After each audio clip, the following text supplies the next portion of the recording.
చంద్రబాబు నాయుడు గారికి నిజాయితీ ఉంటే, ధైర్యం ఉంటే ఈరోజు ఆయన చేయాల్సిన పని జగన్మోహన్ రెడ్డి గారి హయాంలోనే కాకుండా తన హయాంలో జరిగినటువంటి ఆ డైరీని ఎవరైతే ఆ నెయ్యిని సరఫరా చేశారో వాళ్ళ మీద కూడా సిట్టు విచారణ జరిపించాలి.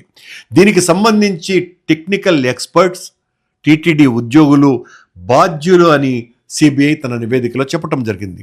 ఈ అధికారులే, ఈ టెక్నికల్ ఎక్స్పర్ట్సే చంద్రబాబు టైంలో కూడా చంద్రబాబు సమయం నుంచి కూడా కొనసాగుతున్నారు. ఈ 1.5 సంవత్సరాల కాలంలో కాదు, అంతకు పూర్వం నుంచి 2013వ సంవత్సరం నుంచి వాళ్లే కొనసాగుతున్నారు. వాళ్లే ఈరోజు నేరస్తులుగా సిబిఐ పేర్కొనటం జరిగింది. అంటే అర్థం ఏంటి?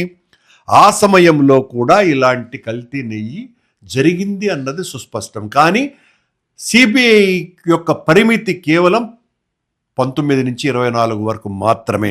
మేము డిమాండ్ చేస్తున్నాం, చంద్రబాబు గారి సమయంలో కూడా సరఫరా చేసినటువంటి సరఫరాదారుల మీద ఇదే రకమైనటువంటి విచారణ జరిపించవలసినటువంటి అవసరం ఉన్నది అని. దీన్ని చంద్రబాబు నాయుడు గారు ఏమాత్రము కూడా పట్టించుకోవటం లేదు అన్నదే మా డిమాండ్. మేము చంద్రబాబు ఈ రకంగా మా మీద వేసినటువంటి ఈ ద్రోహ ఆలోచనకు వ్యతిరేకంగా మేము మళ్ళీ కోర్టును ఆశ్రయించదలుచుకున్నాం. చంద్రబాబు చెప్పినట్టుగా ఆ లడ్డూలో ఏ రకంగా కూడా యానిమల్ ఫ్యాట్ లేదు, ఫిష్ ఫ్యాట్ లేదు.